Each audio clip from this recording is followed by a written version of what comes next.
하시고 머리를 숙이니 영원히 떠나가시니라. 아멘. 제가 아까도 말씀드렸지만 늘 제 설교단에 올 때 설교를 강하게 안 하려고 작정을 하고 늘 올라옵니다. 근데 저는 원고도 안 쓰고 설교 이렇게 아웃라인만 늘 잡아가지고 올라와요. 성경을 해석은 아주 많이 하는데 이 설교 어떻게 할까 이런 거 생각 안 하고 그냥 올라와서 그냥 이렇게 설교에 그냥 몰입하는 가운데 합니다. 그래서 저도 모르게 어떤 때 내가 끝나고 나면은 막 그런 때가 있어요. 왜 이렇게 강하게 했지 막 그런 게 있는데 혹시 강하게 하셔도 제 의도가 아닙니다. 전혀. 설교에 몰입하다가 그냥 그렇게 나오는 겁니다. 제 의도는 아까 말씀드렸듯이 그냥 다 위로만 해주고 싶어요. 네. 미리 양해를 구하는 거 저도 어떻게 설교 나올지 몰라가지고 예, 그런 겁니다. 이거. 우리 보통 얘들아 위인전 영웅전 읽어보면은 주로 어떻게 나오지? 이게 이 생애가 보통 우리가 위인전 영웅전을 읽어보면은 그 사람이 살아있을 때 그 업적 같은 게 굉장히 부각돼서 나옵니다. 그리고 특히 이제 태어나는 것도 이제 좀 이렇게 신격화 시키려면 엄청나게 태어난 것 자체도 이제 그냥 그 뭔가 이렇게 막 꾸며가지고 용비어천가에 나오듯이 뭐 이런 식으로 나온다든지. 근데 죽음에 대한 거는 아주 간략하게 한두 줄로 딱 끝나요. 그 왜 그러죠? 인간이 가진 생각으로는 죽음과 함께 모든 것이 다 끝난단 말이에요. 그래서 아무리 위인 영웅전이라 하더라도 늘 죽음은 간략하게 기술합니다. 그런데 예수님의 생애를 보면 예수님의 생애를 적은 게 뭐죠? 이 복음서들이에요. 요한복음뿐만 아니라 마태, 마가, 누가 다 성경을 읽어보면은 예수님에 관한 생애 기록은 살아있을 때보다도 모든 성경의 기자들이 예수님이 죽을 무렵 그때를 강조하고 더 많은 부분을 할애해서 기록을 합니다. 이게 일반 위인전기 영웅전하고 아주 다른 점이에요. 그러니까 특히 우리는 이제 예수님을 믿었기 때문에 예수님의 고난의 의미, 죽음의 의미를 알고 있기 때문에 이렇게 많이 썼다라고 생각할지 모르겠지만은 실제 예수님 이 제자들이 이 성경을 기록할 당시의 사람들만 해도 예수님 믿은 사람들이 적었고 십자가의 의미에 대해서 잘 몰랐기 때문에 예수님의 죽으심은 어떤 죽음이죠? 영광스럽게 왕들이 죽듯이 모든 사람들이 장례식 뒤를 쫙 쫓아가고 꽃가마를 띄우고 진시황같이 막 왕릉을 파가지고 그 속에 사람들이 같이 들어가고 어마어마한 그런 장례식이 아니에요. 객관적으로 살펴보면 굉장히 초라하고 볼품없고 모든 사람들이 이 당시에 있던 사람들도 손가락질하고 비방질하던 그런 죽음이었어요. 객관적으로 볼 때. 근데 제자들은 그런 죽음을 가감없이 아주 창피할 정도로 자세하게 기록을 합니다. 왜 그랬을까요?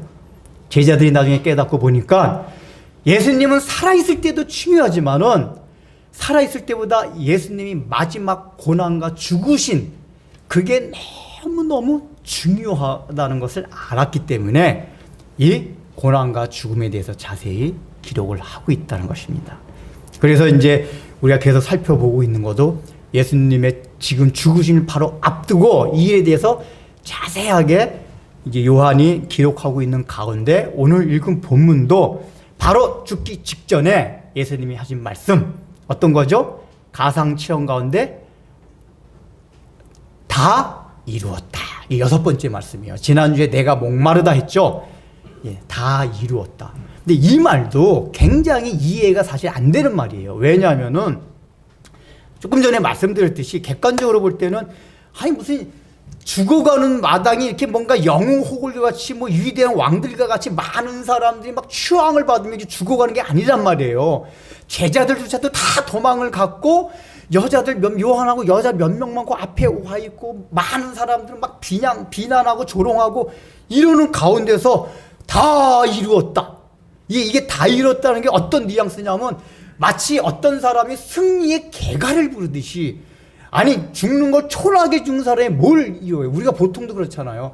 나중에 나이가 들어갈수록 점점점 뭐 재산도 없어지고 사람도 떠나고 그러면은 야 내가 인생을 어떻게 살아왔냐. 마지막 죽는 순간에 사람 하나도 없으면 아 내가 삶을 헛살았다 이러면서 죽는단 말이에요. 그래서 죽기 전에 많은 사람도 찾아오고 막 그래야지 아 내가 삶을 좀 제대로 살았구나 이렇게 생각하는데 예수님은 지금 객관적으로 볼 때 사람들 다 떠나가고 그 당시에 가장 극악무도한 사람들만 받는 그 십자가형을 받고 이러는데 오히려 다 이루었다 이렇게 말씀을 하고 계신단 말이에요. 그래서 이게 얼마나 예수님이 그런 상황 가운데 이 말씀을 하셨으면 이게 중요하냐 하는 것을 우리가 먼저 알아야 돼요. 이미 교회를 오래 다닌 사람들은 이 말씀이 무슨 말씀인지를 대강은 다 알아요. 그렇죠? 왜요? 예수님의 십자가의 죽으심을 통해서 뭐가 이루어졌어요? 우리가 구원받았기 때문에. 그러니까 이걸 한마디로 하면 뭐죠? 다 이뤘다는 게 한마디로 하면은 인류가 타락한 이후에 하나님께서 창세 전에 이미 인류가 타락한 것을 아시고 인류와 우리 사람과 전 우주를 구속할 계획을 갖고 계셨단 말이에요. 그 계획을 예수님께서 인간의 몸을 입고 오셔서 우리 대신 십자가 못 박혀 죽으심으로 그 일이 이루어진 거예요. 이게 다 이루었다라는 이 예수님 말씀 안에는 함축적으로 그 내용이 들어있어요. 그리고 성경 전체가 사실은 그 내용을 가리키고 있습니다. 그래서 이 다 이루었다라는 내용을 살피려면 창세기부터 요한계시록까지 다 해야 돼요. 여러분들이 교회 다니면서 평생간 우리가 배우고 설교 듣고 봐야 되는 게 다 이뤘다 이 내용입니다. 그러니까 진기 설교 시간에 그걸 다 할 수는 없기 때문에 나오는 본문 이것만 가지고 몇 가지 추려서 말씀드리려고 하겠습니다. 일단은 오늘 이제 29절 30절 보면은 예수님이 다 이루었다 하시는 거를 앞에 그 배경을 뭐로 나오죠? 예수께서 신포도주를 다 받으신 후에 그렇게 나왔어요. 요 앞에 29절에 뭐죠? 신포도가 가득, 그러니까 예수님이 요 앞에 목마르다 그랬잖아요. 그러니까 아마 옆에 있던 누군가가 로마 군병이 그랬는지 뭔가 측은해가지고 야, 좀 물이라도 죽여라 해가지고 이제 그 당시에 이제 신포도주가 그 주로 그런 거 죽이는 그 역할을 했기 때문에 이걸 이렇게 융단 여기 보면 이제 뭐냐면은 그 해면에 우슬초 그러니까 이게 솜 같은 거예요. 이게 스펀지 같은 데다 묻혀가지고 그걸 우슬초라는 이게 풀잎을 가지고 묻혀가지고 이렇게 입에 대주는 거란 말이에요. 요거를 다 받으신 후에 이르시되 다 이루었다 그래요. 그러니까 다 이루었다라는 말씀 자체가 요 예수님의 행동, 요 사건 이후에 말씀하셨다 그 얘기예요. 이거는 왜 그러냐? 지난주에도 말씀드린 바와 같이 예수님께서는 지금 이 고통 거의 막 그냥 정신이 하나도 없고 너무 육신적으로는 고통이 심한 그런 상황 가운데서도 하나님의 뜻이 어떻게 하면 이루어질까? 온통 예수님의 마음은 거기에 가 있었어요.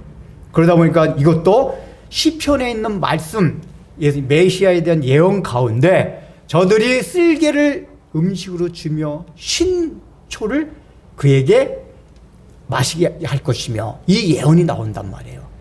마지막 이 예언을 이루시기 위해서 예수님이 그 신포도를 받으신 후에 그러니까 예수님께서 이 땅에 오셔가지고 죽기 직전까지 구약 성경에 예언된 마지막 그것까지 다 성취를 딱 하시고 나서 다 이루었다 이렇게 말씀하신단 말이에요. 그렇다면은 다 이루었다는 내용이 우리가 아까 말했듯이 하나님의 전 우주와 인류를 구원한다는 그것이 이루어졌다 이렇게 함축해서 말할 수 있겠지만 이 본문을 따라서 생각한다면 뭐냐?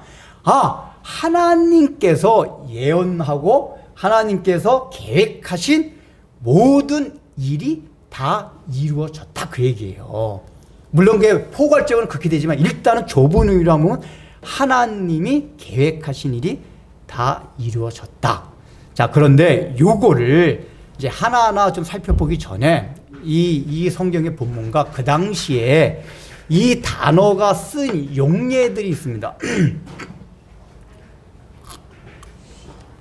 이 단어가 이제 헬라어로는 테텔레스타이라는 단어예요. 한 단어, 우리말로는 그냥 다 이루었다. 두 단어로 돼 있지만은 헬라어는 한 단어입니다. 그냥 테텔레스타이. 요 한마디만 있어요. 근데 이제 이 단어가 그 당시 헬라 제국 내에서는 네 가지 영역에서 네 가지 용례로 일반적으로 쓰이고 있었습니다. 첫 번째는 어떤 때 이 단어가 쓰였냐? 종과 주인 관계에서 그 당시엔 주인이 절대적이잖아요. 주인이 종한테 어떤 명령을 내립니다. 그러면 이 종이 주인의 말씀을 듣고 하자 없이 완벽하게 충성스럽게 그 일을 다 해냈고, 주인님 제가 이 일을 다 완수했습니다 할 때 테텔레스타이 이렇게 얘기한단 말이에요. 종과 주인의 관계에서. 그러니까 이 얘기는 뭐죠? 예수님이 이 말씀을 하셨다는 얘기는 하나님이, 원래 예수님은 하나님의 아들이셨어요.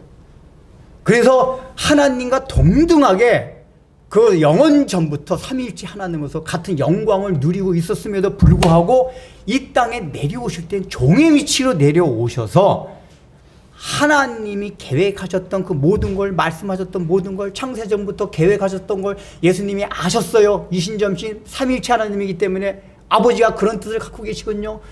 그렇다면 제가 그 일을 땅의 나라에서 하겠습니다 라고 아들 예수님이 아버지 하나님께 말씀을 드렸어요. 근데 이게 거의 아들과 아버지의 관계가 아니라 종과 주인의 관계와 같이 예수님이 절대 복종하듯이 이 땅에 내려서 하나님 말씀에 다 순종을 했다, 그 얘기예요. 그러니까 여기서 다 이뤘다는 얘기가 바로 종된 자세로서 주인의 명령을 너무 귀하게 받들고 충성스럽게 이 일을 다 완성해냈습니다 라고 예수님이 말씀하셨다는 얘기예요. 그러니까 두 번째는 어떤 영역에서 이 단어가 쓰였냐, 예술가들이 작품을 이제 쓰거나 그리거나 하잖아요. 그림을 이제 예술가 중에 화가라 그래봐요. 그림을 막 그려봐요. 이제 그림이 이제 거의 다 완성이 돼가지고 완전히 탁 점 하나 탁 찍어가지고 완성이 됐어요. 이때 테텔레스타이, 내 작품이 완성이 되었다 이렇게 얘기한단 말이에요. 그러니까 처음부터 예술가는 자기가 어떤 작품을 그려내기 위해서 구상을 합니다. 머릿속에만 있어요. 그래서 막 구상을 하나하나 해가요. 옆에 있던 사람들이 처음에 몰라요. 그림 하나하나 그린 거 가지고. 나중에 딱 완전히 완성해가지고 그림을 딱 내다봤을 때, 아! 이 그림이었구나 해가지고 바로 그 작품을 완성했을 때 바로 테텔레스타이 이렇게 했단 말이야. 이 얘기는 뭐죠? 예수님이 이 단어를 썼다는 얘기가 뭐냐, 하나님께서 영원 전부터 예술가로서 이 세상을, 우주를 향한 계획이 있었어요. 그러니까 인류가 타락함에도 불구하고, 원래 타락하면은 엉망진창이 된단 말이에요. 이게 어떻게 된 거냐면, 예술가가 이제 탁 이게 화폭 도화지를 탁 놓고 물감들을 해가지고 탁 하고 있는데, 갑자기 옆에서 어떤 누가 와가지고 팔을 팍 쳐가지고 이 까만 물감으로 치라고 했는데 팍 망가졌어요. 그래가지고 그냥 이 도화지 위가 그냥 새카맣게 돼버린 거예요. 그러면 그 작품 어떻게 돼요? 에이, 버려버리고 다시 그려야 돼요. 근데 워낙 뛰어난 예술가는, 실제 렘브란트가 그런 그림 그렸대잖아요. 렘브란트의 친구가 어떤 그림을 그리다가 망쳤다는 거예요. 이게 막 까만 이게 물감이 너무 많이 들어가가지고, 그건 누가 친 게 아니라. 그래가지고 렘브란트가 그걸 보고 나한테 줘라. 내가 그 작품을 또 멋있게 완성하겠다. 근데 어떻게 완성했는지 아세요? 원래 렘브란트 친구는 낮 경치를 그리려고 했던 건데, 이게 까만 그 물감이 확 번져버리니까 렘브란트는 밤을 배경으로 한 아주 더 멋진 경치로 완성을 시켰대요. 그래서 이게 훌륭한 예술가의 손에 들어가면은 더 멋있게 되는구나, 엉망이 돼도. 마찬가지 우리 하나님도 마귀가 잠시 망쳐놨어요. 마귀의 꼬임에서 인류가 타락했어요. 하나님이 계획하시던 낮 경치가 막 시커먼 물감으로 물들었어요. 근데 하나님은 거기에 연연하지 않으셨어요. 그러냐? 까딱없다. 나는 이걸 가지고도 낮 경치보다 더 멋진 작품, 그림을 그려낼 거다 하고 그리기 시작했어요.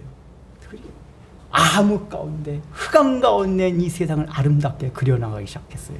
그게 우리 하나님이 예술가로서 계획했던 것들이에요. 망가진 화폭 위를 더 멋지게 그려냅니다. 그 계획 가운데 예수님이 오셔서 십자가에 못 박혀 죽는 일이 끼어 있었단 말이에요. 그 예수님이 죽으심으로 바로 그 작품, 마귀가 엎질러 놓은 시커먼 물감 때문에 완전히 엉망이 됐을 것 같았던 그 화폭이 예수님이 십자가에 딱 죽으심으로 완전히 바뀌어서, 야, 야경이 이렇게 멋있는 줄 몰랐네. 아, 여러분 그렇잖아요. 이게 어떤 때 야경을 보면은, 야경이 남산이나 한강 가면은 낙경보다 낙경이 아니라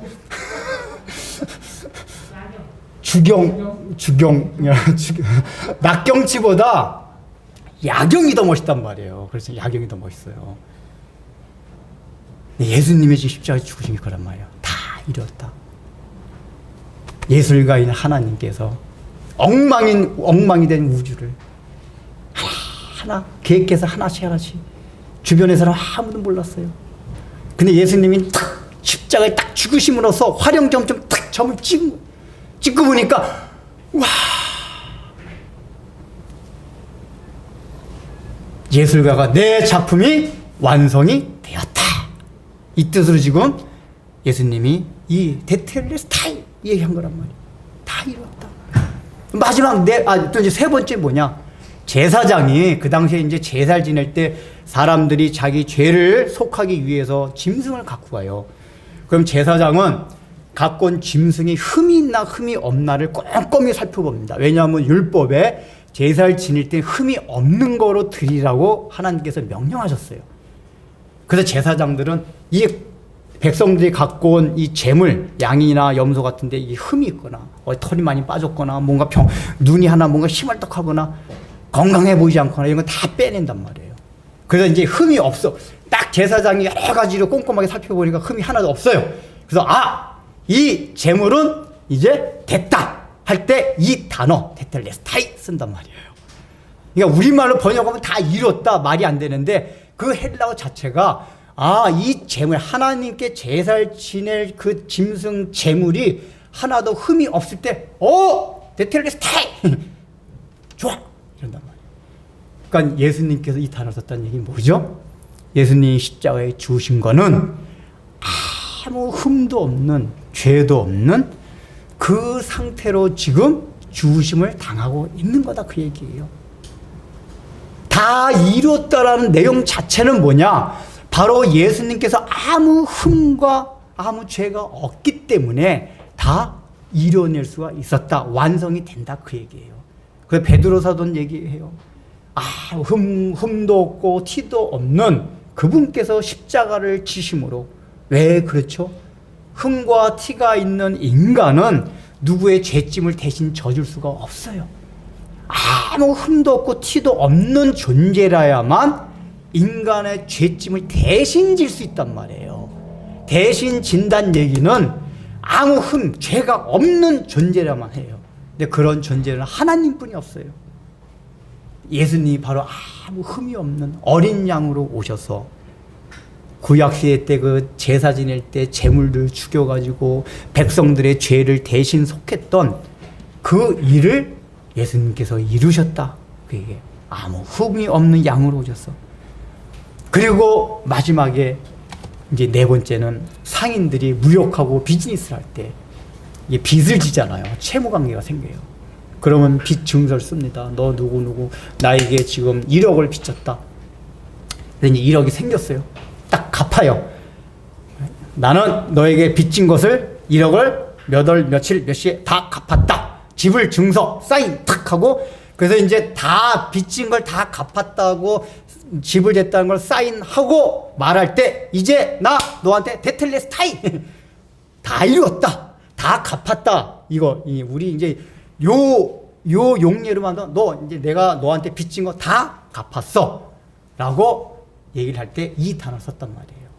근데 묘하게도 실제 헬라 제국 내에서 이런 영역 내에서 이런 용례를 가지고 이 단어를 썼는데, 예수님께서 이 단어를 딱 썼는데 이 단어 자체가 성경적으로 봐도 딱 네 개가 다, 여러분 딱 들으니까 그렇죠? 다 들어가요. 맞다. 예수님이 종으로 오셔가지고 하나님의 명령에 절대 순종함으로써 이 일이 이루신 거고, 예술가인 하나님께서 계획하신 마귀가 망쳐놓은 인류가 타락으로 망쳐놓은 이 우주, 이 인간 세상, 이거를 우리 예수님께서 십자가를 지심으로 완성시키고, 그게 그 일을 위해서 아무 흠도 티도 없는 하나님께서 이 땅에 오신 거고, 마지막에 중요한 게 뭐죠? 채무가 다 탕감되었다. 여러분들, 우리가 기독교에서 말하는 구원은 특별히 구원이라고 표현하기도 하지만 구속이라는 표현을 많이 합니다. 구원과 구속의 차이가 뭔지 아세요? 구원은 영적인 영역뿐만 아니라 모든 상 가운데서 내가 구출되는 걸 구원이라고 그래요. 그냥 구덩이에 빠졌을 때 해줘도 구원. 내가 빚을 많이 졌는데 누가 빚을 갚아주면 구원. 뭐 하여간 여러 가지 어려움을 당할 때 그 어려움 가운데서 이렇게 빠져나오게 하면 다 그게 구원이에요. 근데 구속이라는 건 뭐냐면 구원 플러스 대속. 그러니까 빠져나오긴 했는데 어떻게 빠져나왔냐? 대속을 함으로써 빠져나왔다, 그 얘기예요. 대속이 뭐죠? 대신 속해준다. 대신 속해준다는 건 뭐냐면 갚아준다, 그 얘기예요. 구약 성경의 의미는 물러준다. 야야, 너 팔았지? 다시 좀 물러줘. 우리말로는 그러네. 물러줘. 내가 갚을게. 물러줘. 이게 뭐죠? 예수님께서 우리의 죄를 대신해서 갚아줬다, 그 얘기예요. 그러니까 우리가 잘 이해되는 게, 예수님이 다 이뤘다, 여기 뭐가냐? 우리가 지금 우리들을 위해서 돌아가신 게 맞아요. 그런데 더 정확하게 표현하면은 우리의 죄를 대신해서 죽으신, 우리를 위해서 죽었다는 말보다는 우리의 죄를 대신해서 죽으신 거예요. 그게 더 정확한 거예요. 우리 죄를 대신해서. 왜요? 단순하게 우리를 위해서만 그러면은 구태여 십자가에 죽지 않으셔도 돼요. 하나님이시기 때문에. 그냥 내가 너 용서해 줄게 이러면 된단 말이에요. 근데 우리의 죄를 대신해서 죽어야 되기 때문에 예수님이 반드시 죽어야 됐어요. 네, 그렇죠? 얘들아, 하나님이 우리 용서해 주고 싶으면은, 우리가 죄가 많잖아, 그지? 하나님은 전지전능하신 분이니까 너희들 용서해 줄게 하면 되지. 근데 왜 구태여 하나님 대신 예수님께서 이 땅에 내려오셔서 죄짐을 대신 받았을까? 그거는 하나님이 사랑이 많긴 하지만은 하나님은 또한 공의로운 분이기 때문에 그래요.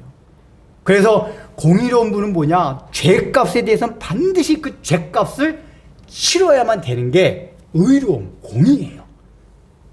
근데 하나님이 이 공의로운 성품 때문에 그냥 용서해주고 싶은데 하나님 마음이에요.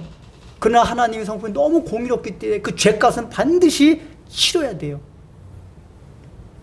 야, 옛날에 어느 왕이 있었어. 왕이 있었는데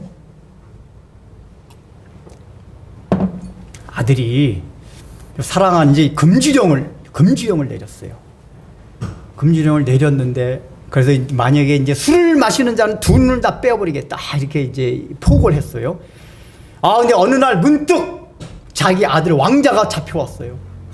폐하, 아뢰옵게 황송하오나 왕자님께서 술을 드셨습니다. 자, 그러면 얘들아, 왕은 절대 권력이 있지. 그 아들 용서해 줄 수 있어, 없어?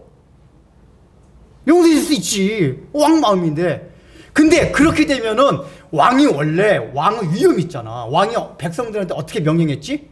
누구든지 술을 마시는 자는 두 눈을 빼어버리겠다 라고 왕이 포고를 했단 말이야. 그러면 왕의 권력이 크기 때문에 자기 아들 그냥 용서해 줄 수도 있는데, 그냥 용서해 주면 어떻게 되지? 그 왕의 공의로움, 백성 앞에, 왜냐하면 내가 법대로 집행한다, 이거는 왕의 아주 공의로운 위험스러운 그런 성품이란 말이야. 그렇게 되면 그 왕의 성품에 손상이 가요. 야, 우리 임금님께서 아들이라고 그냥 용서해 주셨네? 우리들은 다 두 눈 빼는데? 이런단 말이야. 왕마음이지만은. 그래서 이 왕이 생각하기를, 나의 이 왕의 그 근엄하고 그 의로운 성품 속상 그냥 용서해 줄 수 없고, 그래서 생각하는 게 뭐냐? 신하들을 불러서 이리 와봐라. 집행관들, 두 눈을 빼는 집행관들 와라. 아들과 나는 하나다. 아들이 저 죄를 지어서 두 눈이 빠지니까 내가 대신 두 눈을 빼겠다. 자, 그러면은 백성들이 욕할까, 욕 안 할까? 아들 대신 아버지인 자기가 두 눈을 팍 빼요. 그러면, 야, 우리 임금님이 법도 집행하면서 아들도 살린 거란 말이야. 이해돼? 우리 하나님이 그러신 거란 말이야, 하나님이. 구태여 죽지 않으셔도 되는데, 하나님의 그 성품상, 그렇게 되면은 그 성품에 손상이 가요. 그래서 하나님 당신 스스로가 두 눈을 뺀 거예요. 우리를 위해서. 이게 대속, 우리를 대신해서 우리의 죄를 대신해서 값을 치렀다. 그러니까 죄값은 반드시 치러야 돼요. 하나님의 성품상. 근데 하나님 우리를 너무 사랑하시기 때문에 저것들 죄값을 두 눈을 뺄 수가 없어. 지옥 보낼 수가 없어. 그래서 하나님께서 우리를 위해서 대신 그 죄값을 치르기 위해서 하신 거예요. 여러분과 얼마나 감사해, 그지? 우리 하나님이 우리를 그러기 위해서 했던 거예요. 이게 바로 네 번째 상인들이 다 빚을 졌을 때 채무전을 쌌을 때 빚 다 갚았음. 자, 여러분, 이 빚을 다 갚았을 때 빚을 탕감받은 사람이 마음이 어떨까요? 야, 너무 감격스러울 거 아니에요. 그거 보면서 내가 덜 갚은 거 아니야? 막 이렇게 의심하나요? 아니에요. 이미 지불정서에 사인이 딱 됐으면 그것도 누가 갚아줬어요. 이게 뭐냐? 지불증서인데 성경적으로 보면은 이게 우리가 갚은 게 아니라 예수님이 대신 갚아준 거예요. 우리 빚을. 빚이 뭐죠? 죄값. 우리의 죄값을 대신 예수님이 십자가에서 죽으심으로 갚아줬어요. 그러면 여기서 우리가 생각할 게 있어요. 적용할 게. 이게 네 가지 영역에서 다 적용을 해야 되는데 시간 관계상 첫 번째랑 두 번째만 할게요. 예수님이 종의 위치에서 하나님 말씀 순종하셨습니다. 그러니까 지난주에도 했고 이게 다음 시간에 또 나와. 예수님은 늘 하나님의 말씀이 어떻게 성취될까 온통 관심이 거기가 있었어요. 여러분 이것과 생각해서 우리가 요한복음을 다른 공간복음도 그렇지만 요한복음 보면서 예수님이 계속 강조한 게 있었어요. 뭐였죠? 일단은 저 4장에서 수가성 여인 보면서 제자들이 먹을 거 주시니까 얘들아 나는 너희들이 알지 못하는 양식이 있노라. 그러면서 그 양식이 뭐라 그랬죠? 내 양식은 내 아버지의 뜻을 순종하고 내 아버지의 뜻을 이루는 것이다. 그리고 10장 계속 넘어오면서 17장에서도 예수님이 제사장 기도를 하잖아요. 아버지요, 제가 아버지의 계획을 알고 이 땅에 내려와서 순종하였듯이, 그래서 아버지를 영화롭게 하였듯이 아버지도 저를 영화롭게 하여 주옵소서. 그게 뭐라 그랬습니까? 십자가를 지게 하여 주옵소서. 그러니까 예수님이 말씀하시는 거면 온통 관심이 예수님 뭐냐? 하나님을 영화롭게, 그 주인, 아버지를 영화롭게 하는 건데 더 강하게 한다면 어떻게 하면 종으로서 그 주인의 그 말씀을 하나도 저버리지 않고 존귀하게 여기고 이뤄드릴까? 이게 온통 꽉 차 있단 말이에요. 그래서 지난주엔 그 어떤 예언이 아니라 예정론 관점에서 설명을 들었어요. 예정론 관점에서 받아들여서 우리가 어떻게 적용할 것인가 얘기했다면, 그게 오늘은 어떤 관점을 적용하냐? 우리가 산 가운데서 나의 관심사가 어떻게 하면 하나님의 뜻을 이루어드릴까? 하나님의 뜻이 어떻게 하면 이루어질까? 여기에 대한 관심을 우리가 늘 가져야 된다, 그 얘기예요. 근데 우리가 그러고 있냐, 그 얘기예요. 우리는 늘 내 뜻, 나의 소원. 근데 예수님이 가셨던 거는 하나님의 소원, 하나님의 뜻. 예수님께서 그렇게 하셨기 때문에 부활의 영광을 맛볼 수가 있었어요. 우리들도 예수님과 같이 어떻게 하면 하나님의 뜻을,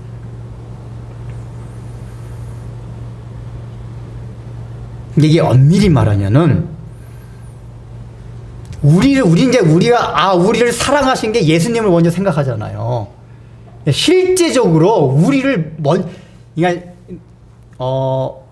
시간적인 순서상은 똑같은데 논리적인 순서상으로 보면은 예수님보다 아버지 하나님이 우리를 먼저 사랑하신 거예요. 그러니까 예수님이 이 땅에 와서 왜 예수님이 존귀한 분이냐면은 아버지 하나님이 어떤 분인가를 가르쳐 주신 분이 예수님, 아들 예수님이란 말이에요. 우리 하나님을 몰랐었어요. 근데 이렇게 하나님이 너희들 사랑하신다. 근데 실제로 예수님은 우리를 사랑해서도 그렇지만 예수님의 관심은 첫 번째 우리 사랑해서 그 차원을 넘어서 어디가 먼저였냐, 어떻게 하면 아버지께 영광이 되겠냐, 아버지의 뜻을 이루어드리겠냐, 이거에 제일 먼저 관심이 있었어요. 그래서 우리 개혁주의 신앙을 하나님 중심 신학이라 그래요. 이게 루터파는 그리스도 중심 신학. 그러니까 여러분 이거 이해하기 힘들겠는데 같은 개신교 안에서도 루터파는 그리스도 중심 신학, 우리 개혁주의는 하나님 중심 신학. 왜냐? 칼빈 같은 경우 개혁주의자들은 예수 그리스도의 속죄를 통해서 나타난 그 주님 예수님이 우리를 사랑하신 사랑. 루터는 거기까지 머물렀는데 칼빈 같은 개혁파 신학자들은 그게 창세 전에 아버지 하나님이 먼저 계획하셨기 때문에 예수님은 그 뜻을 이루어주기 위해서 이 땅에 내려오셨다. 이걸 알게 된 거란 말이에요. 우리 하나님이 얼마나 우리를 사랑하셨나. 이걸 알는 얘기예요. 그러니까 우리는 예수님은 한번 인간의 몸도 이렇게 입었고, 이제 예를 들면 이제 예수님 당시 때 제자들 마리아 이렇게 가늠하다 잡혔던 이런 마리아, 근데 예수님이 용서해 준다 했을 때 얼마나 예수님이 감사했겠어요. 사랑스럽겠어요. 저분 때문에 내가 살았다. 근데 이런 사람들이 제자들이 나중에 다 깨닫고 보니까 처음에는 몰랐을 거예요. 이게 우리 조상 대대로 믿어왔던 여호와 하나님 아버지 사랑, 그 아버지 하나님이 우리를 얼마만큼 사랑한 것을 알게 된 거예요.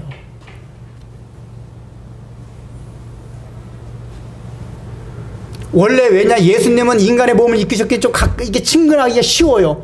근데 우리가 흔히 말하는 아버지 하나님은 당장 눈에 본 적이 없단 말이에요. 영원 전부터 계속 영으로만 계시기 때문에 그 왠지 멀리 있는 것 같아요. 근엄하고 거룩한 것 같아요.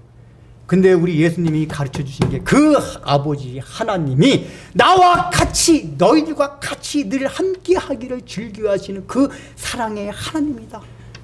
이걸 우리 예수님이 가르쳐 주신 거예요. 그 우리가 늘 하나님의 사랑을 생각할 때 예수님의 사랑과 함께 그 아버지 하나님의 사랑을 같이 생각을 해야 돼. 여기 이렇게 또 나눠서 하면 헷갈리죠. 이렇게 그냥 하나님 사랑 그러면 되는데,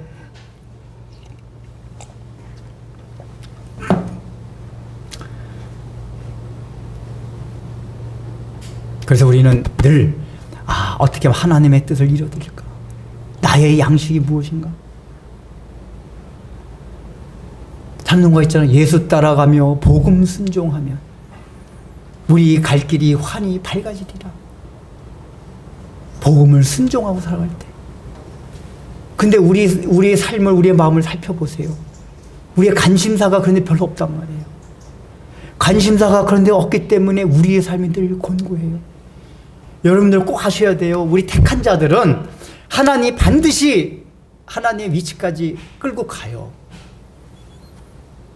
근데 우리가 끌고 갈 때 살랑살랑, 제가 강아지 비유 많이 들잖아요. 강아지가 딱 팔려요. 주인이 딱 바뀌면 영리한 강아지 처음엔 좀 버팅기겠죠. 딱 버팅기다가 주인이 바뀌었구나. 실제로 그렇다 그러더라고요. 영리한 강아지는 막 처음에 막 버팅기고 하다가 딱 새 주인을 따라간대요. 근데 미령퉁이 강아지는 끝까지 안 따라가려면 이게 어떻게, 여러분 끝까지 안 따라간다고 새로 산 주인이 그 강아지 안 끌고 갑니까? 끌고 가요. 왜요? 너는 내 거다. 이제 내가 샀어. 너는 샀기 때문에 내 거기 때문에 끌고 가요. 근데 이러면 안 끌고 가. 이러면 그냥 여기 상처가 다 나요. 이게 누구 책임이에요? 강아지 책임이에요. 강아지 안 끌려가. 근데 영양 강아지 딱 보고 조금 이렇게 하려고 하다가 아 이거 너무 힘드네 탁 하고 아 일단은 따라가 보자. 그러면 인생이 덜 공고해진단 말이에요. 안 그러면 우리가 공고해져요. 우리 믿는 사람들은. 하나님이 우리를 이미 죗값을 아까 말했죠. 치르고 어떤 죗값이요? 얼마큼 돈을 주고? 자, 우리가 하나님이 우리의 죗값을 치르는데 사용한 돈이 얼마입니까? 계산할 수가 없어요. 왜 그렇죠? 예수님 생명을 값으로 주고 샀단 말이에요. 그러니까 우리의 값은 계산할 수가 없어요. 우주 만물 다 줘도 예수님 생명을 값으로 주고 샀기 때문에. 근데 하나님이 1,000만 원도 아니고 100억도 아니고 예수님을 생명으로 값 주고 샀는데 아 우리가 안 가겠다고 뻗팅기다가 그냥 둬요? 이놈의 자식이 내가 너 어떻게 산 건지 알아? 내가 내 아들을 생명으로 주고 널 산 거야. 반드시 끌고 간다 그 얘기예요. 근데 우리가 안 끌고 가 미련퉁이 같이 그냥 안 가려고. 제가 볼 때 이때 교회 나온 사람은 대부분 택자일 가능성이 굉장히 많아요. 택자일 가능성. 하나님이 그 성령한테.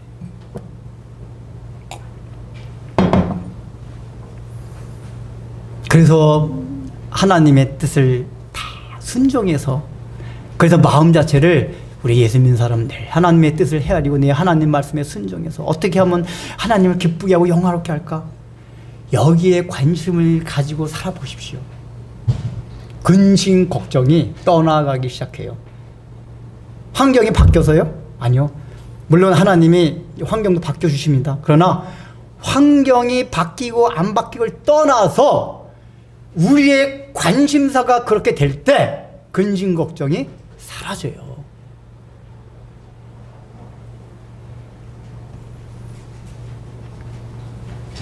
제가 늘 말씀드리잖아요. 염려가 뭐죠 원래? 염려의 원래 그 헬라어 단어 뜻이 난이다의 난이다. 염려라는 게 뜻이 나누어지다, 나뉘다, 분리되다. 참 그 단어들이 굉장히 우리 성경에 그거와 너무 어울려요. 근데 여러분 우리가 왜 근심 걱정되는지 아세요? 원래 그리스도인들은 오직 하나님께로만 마음이 향해야 돼요. 순전하게. 근데 마음이 난이 세상으로 마음이 자꾸만 가고 세상 욕망이 생기고 이러면은 그때부터 우리 마음에 생기는 게 뭐예요? 눌림이고 근심 걱정이란 말이에요.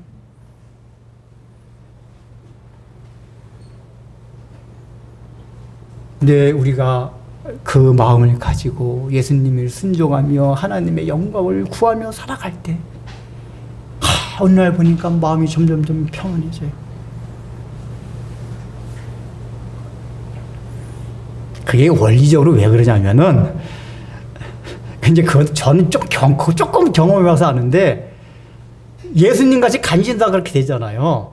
그러면 이게 이 세상에 살아가면서 일어나는 현실적인 일 자체가 그러면 대단하게 생각이 안 돼요. 이러나 저러나 대단하게 생각이 안 돼요. 그래서 우리 마음에 눌림이 없어지는 거예요. 근데 중요한 건 뭐냐? 하나님의 자연 운충의 원리는 마음이 그래지면 환경이 그 마음을 따라서 점점 편해져요. 환경도. 순종하십시오. 하나님의 영광을 위해서 살아가십시오.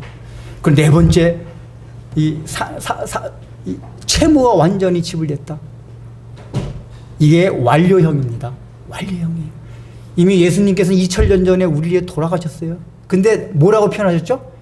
완성할 것이다가 아니라 다 이루었다! 완료형을 끝내버렸어요. 그게 뭐죠?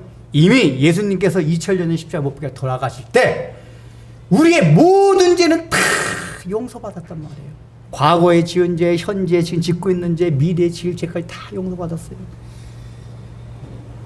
여러분 이거를 우리의 마음의 믿음으로 받아들이는 게 너무 중요해요. 우리는 이미 승리한 사람들이에요.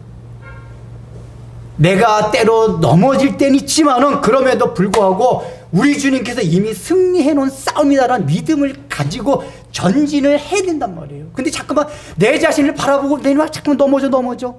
아니에요. 믿음으로 바라보게 되면 우리 주님께서 이미 승리하셨어. 나는 넘어졌지만 그래서 벌떡벌떡 일어나가지고 전진하는 거예요. 이게 믿음이에요. 근데 우리가 신앙생활을 하면서 이게 얼마나 중요한지 몰라요. 예수 이름으로 승리를 하였네. 그 복음성가 사실은 간단한데 굉장히 좋아요. 승리를 하였어요. 오순절 쪽 신앙 사람들이 하여간 이게 다 좋은 점들이 있는데 그런 거 하나 좋아요. 이 십자가에서 이루어진 예수님께서 다 이루셨다. 이걸 믿음을 잘 받아들여요. 다 이루셨어. 여러분들도 그런 마음을 가지란 말이에요. 예수님께 다 일어나셨구나.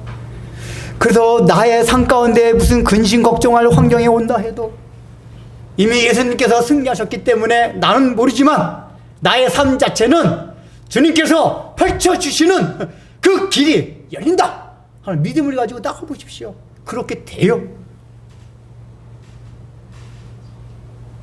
지금은 힘들고 어렵지만 왜요? 승리하셨기 때문에.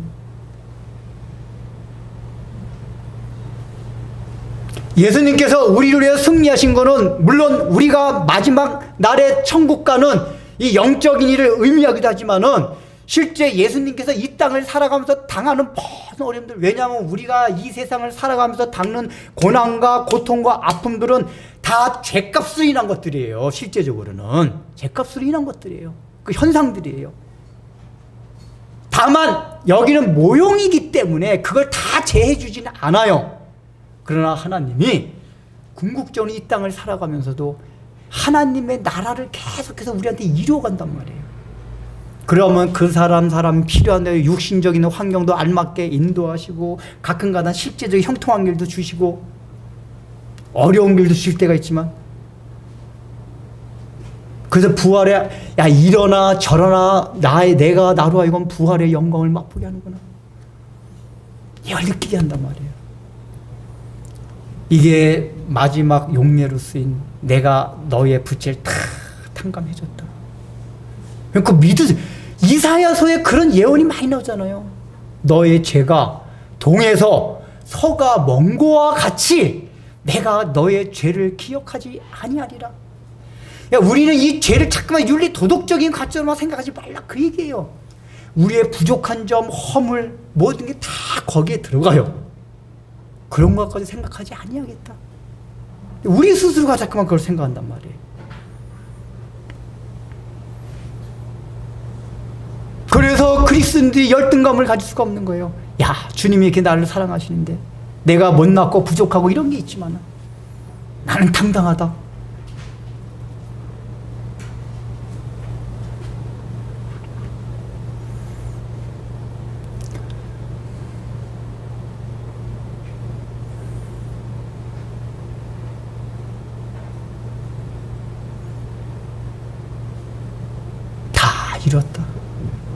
이뤘다. 여기 마지막으로 29절에 우슬초 얘기가 나와요. 29절 한번 읽겠습니다. 시작. 거기 신포도주가 가득히 담긴 그릇이 있는지라 사람들이 신포도주를 적신 해면을 우슬초에 떼어 예수의 입에 대니. 자, 이게 마태복음 마가복음 보면은 우슬초라고 안 나오고 해면을 갈대에 이렇게 꼭 매여 이렇게 표현되어 있습니다. 갈대. 그러니까 이제 이 당시 이게 갈대, 우슬초 여러 가지 표현이 됐던 모양이에요. 근데 요한은 우슬초라고 특별히 표현을 했어요. 단어를 썼어요. 갈대라고 하지 않고. 왜 그랬을까요? 지금 요한은 다른 저자들에 비해서 어떤 신학적인 의미를 굉장히 많이 부여하면서 기록을 해요. 근데 이 우슬초란 얘기가 구약성경에 어디에 나오냐면은 이스라엘 사람들 다 알고 있는 출애굽기에 보면은, 출애굽기 뭐죠? 독립사건이란 말이에요. 애굽에 있다가 마지막 열지양 장자들이 다 죽는 가운데서 하나님 어떻게 명령을 내렸습니까? 너희의 문지방에, 대문에, 그 문지방에 뭐를 발라라? 피를 발라라 그랬어요. 근데 피를 바를 때 우슬초로 바르라 그래요. 우슬초로. 그래서 유대인들은 우슬초 하면 딱 떠오르는 이미지가 뭐냐?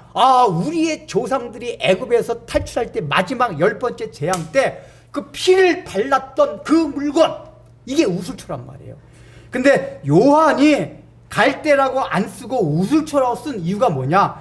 그리고 나서 목마르다가 다 이뤘다. 이 다 이뤘다가 뭐냐? 구약 성경에 우리의 선조들 애굽에서 노예로 있다가 탈출한 그 사건, 마지막 10번째 재앙 때 피를 문지방에 발랐기 때문에 죽음이 넘어간 그 사건이 바로 예수님의 죽음을 통해서 이루어진 거다, 그 얘기예요. 다 이루었다. 그때는 이스라엘만 그랬지만 이제 모든 죽음의 그림자와 사망의 권세가 예수님의 죽으심으로 넘어간다. 6월 패스오버 넘어간다. 이걸 요한이 강조하는 거예요. 그래서 이 29절과 함께 생각할 때 우리가 더 기억해야 되는 건 뭐냐? 그때 뭐 했죠? 이스라엘 백성이 한 게 있습니까? 없어요? 한 거 아무것도 없어요. 그때 대문 안에 있던 사람들이, 이스라엘 사람들이 살아난 게 애굽 사람보다 더 윤리도덕적으로 훌륭해서 그렇습니까?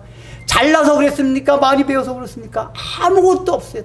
단 이유는 하나, 문지방에 피를 발랐다는 그 이유 하나로 그 사람들이 그걸 믿음으로 발랐다는 얘기 뭐죠? 그걸 믿었다는 얘기예요. 믿고서 발랐다는 얘기예요. 우리의 마음판에 예수 그리스도께서 십자가에 흐신 피를 우리 마음에 받아들이게 되면 죽음이 통과해요. 사망의 권세가 통과해요. 근데 그걸 받아들이지 않을 때 우리의 심령 가운데 사망의 권세가 지배하게 된다, 그 얘기예요. 그래서 이게 네 번째 그 단어의 용례와 같이 하게 되면, 야, 예수님의 십자가의 공로, 거기서 내가 완전히 빛이 창감되었구나. 그 얘기 뭐죠? 거기다 나의 힘이나 노력 하나도 없이, 내가 거기 1,000만 원 보탠 것도 없고 1억도, 1,000만 원이야 100만 원 10만 원도 안 보탰어요. 우리 예수님이 그 빚을 싹 갚아줬어요. 그냥 껍죽거리고 괜히 거기다 1,000만 원 1억 하려고 하지 말라고 얘기해요. 어떻다? 예수님의 피공로를 믿음으로 받아들이고 그거를 묵상하는 거, 이게 바로 내가 다 이뤘다 하신 예수님의 말씀을 우리 삶 속에 적용시키는 겁니다. 자, 우리 찬송가 울어도